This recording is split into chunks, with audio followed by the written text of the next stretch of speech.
Olá meus amigos, eu sou Marcelo Góes e hoje nós vamos trabalhar a Lei Penal no Tempo. Vamos descobrir o tempo do crime e isso está contido lá no artigo 4º do Código Penal Brasileiro. E lá está dito: considera-se praticado o crime no momento da ação ou da omissão, ainda que outro seja o momento do resultado. Olha, sobre este tema há 3 teorias que nós temos que falar. A primeira delas é a teoria da atividade, depois teoria do resultado e por fim a teoria da ubiquidade. O que seria a teoria da atividade?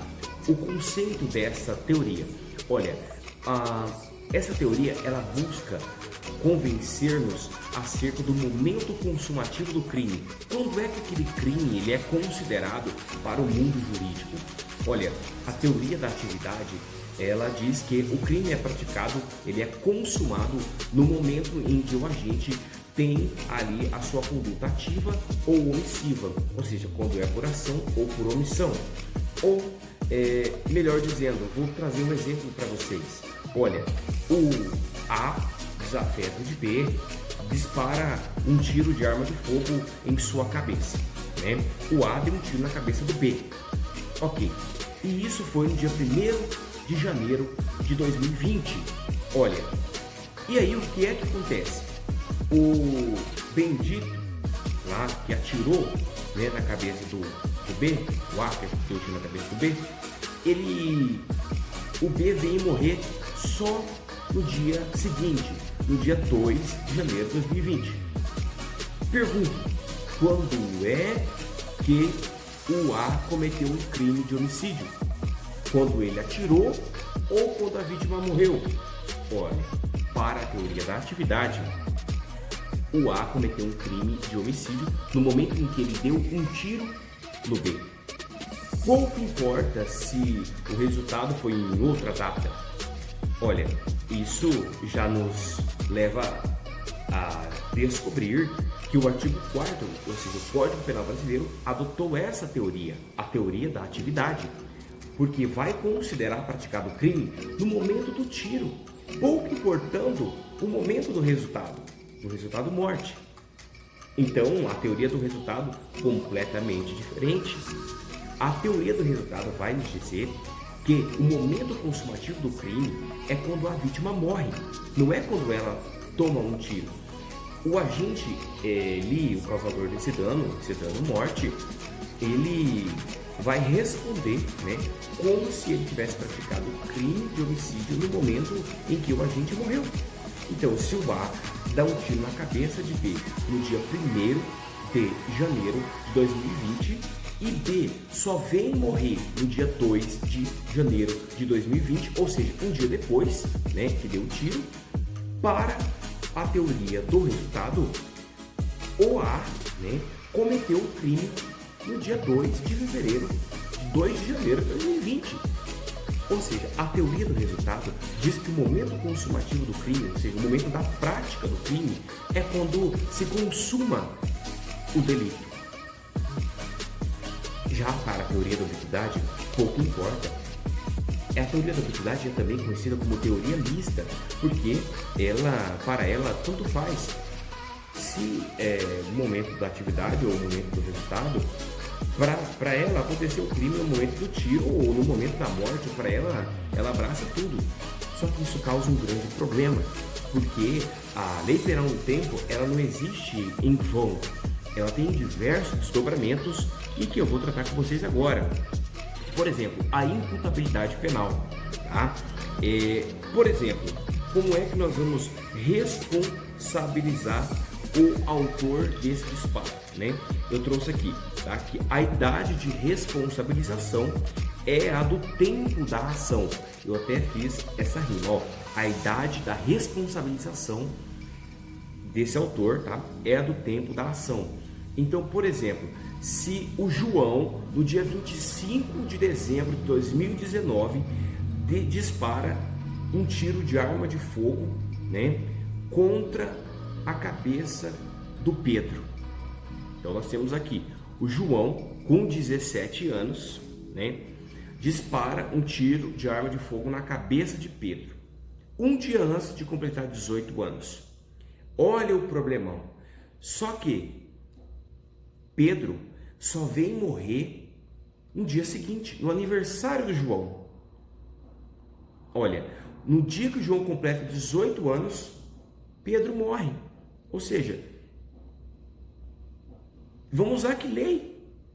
Vai bugar a cabeça da pessoa agora, né? Que lei que você vai usar? Você vai usar a lei do Estatuto da Criança e Adolescente, ou você vai usar o Código Penal Brasileiro? Ele cometeu um crime ou ele cometeu um ato infracional equiparado? Ora, é claro que ele cometeu um crime. Por quê? Porque a teoria da atividade diz que ele praticou o crime no momento em que ele deu o tiro. E no momento em que ele deu o tiro, ele era menor. Então ele não praticou um crime, ele praticou um ato infracional equiparado e vai responder de acordo com o Estatuto da Criança e Adolescente. Mas quando a vítima morreu, o autor tinha 18 anos. Pouco importa. Para a teoria da atividade, considera-se praticado o crime no momento da ação dele, pouco importando o momento do resultado. Você pode achar isso injusto, né? Mas é a teoria adotada pelo nosso Código Penal Brasileiro, ok? Olha, essa aí é a primeira nuance, né? Ou o primeiro desdobramento da lei penal no tempo, né? Da nossa teoria da atividade adotada pelo Código Penal Brasileiro. Eu trouxe um outro exemplo para vocês, tá? Sobre o crime permanente e o crime continuado. Sobre o crime permanente e o crime continuado, existe a súmula 711 do STF, tá? A súmula 711 do STF diz que o agente responde pela lei em vigor ao tempo de sua última conduta, ainda que mais gravosa. Então nós temos aqui, por exemplo, no crime permanente, um caso de sequestro, em que o agente, né, ele maior de idade, 18 anos, inicia um sequestro. Então o sequestro iniciando com a privação da liberdade do agente, e ao tempo que ele iniciou o sequestro, a pena era de 10 a 20 anos, ok? Só que o crime permanente, a cada momento em que você está privando a liberdade da pessoa, a cada dia, a cada minuto, ele se renova. E vale dizer que sempre a pessoa que está no crime permanente, ela está em flagrante. Sempre ela está em flagrante, porque esse crime ele se renova, é como se estivesse praticando o crime a todo momento. A cada batida do ponteiro do relógio é o crime se renovando no tempo. E aí, vamos dizer que, de repente, mudou para o crime de sequestro, a pena agora de 20 a 30 anos. Ora, você não pode querer pegar a pena do momento em que ele começou a privar a liberdade da vítima, ou seja, quando ele iniciou o sequestro, para beneficiá-lo, usando aí retroatividade de lei mais gravosa. Porque existe a súmula 711 do STF que diz, né, que o agente responde pela lei em vigor ao tempo de sua última conduta, ainda que mais gravosa. Porque é dizer que no momento em que muda a lei, se ele estiver continuando a praticar aquele crime de sequestro, ou seja, aquele crime estiver permanecendo no tempo, se prolongando no tempo, você consegue ver a lei? Então o crime ele vai se prolongando no tempo. Até aqui ele estava na vigência da lei antiga, e essa lei mais gravosa, então ele vai passar então a ficar regulado pela lei mais gravosa, tá? E é como se ele estivesse começando o crime aqui, porque esse crime se renova a cada dia, tá bom? Crime permanente.